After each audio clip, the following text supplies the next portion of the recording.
ignorantia legis non excusat.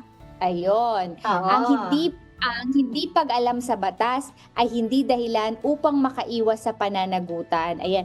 Kasi merong mga excuses, halimbawa, ang isang halimbawang maibibigay ko dito halimbawa sa traffic, batas trapiko. Ayan.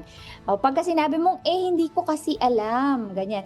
Hindi po pwedeng maging excuse yan. Kasi nga, gamit itong term na ito, pag hindi mo alam ang batas, hindi yan siya pwedeng maging dahilan para makaiwas ka sa pananagutan. Meron ka pa ring traffic violation kahit na i-insist mo na hindi ko alam yung batas na yan, di ba?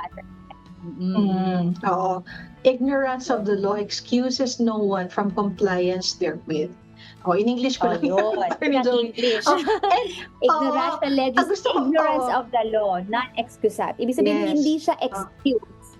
Yung hindi mo pwedeng sabihin na, may ganun ba tayong batas? Hindi kasi ako aware na may ganun pala. Hindi po pwede. It's not an excuse that you do not know the law. Kasi alam nyo ba, mga kasangbahay, na lahat po ng ating batas, bago siya mag-take effect, yan po ay pinapublish, no?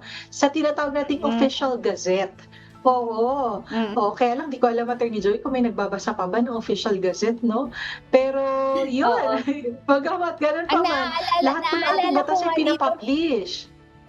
Oo. Tapos, naalala ko dito, juxtapose dun sa the law is harsh, but it is the law. Ayun. In English ko, hindi ko ginamit yung Latin maxim. Pero may Latin maxim din yun.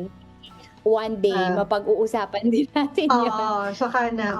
But yun, nevertheless, no, tayo po ay siguro mainam at part ng ating responsibility na maging up-to-date po, no, sa ating mga umiral na batas. Dahil once tayo po ay lumabag sa mga batas na ito, hindi natin pwedeng sabihin na, sorry po, hindi ko po alam kasi. Kasi nga, again, ignorance of the law excuses no one from compliance therewith.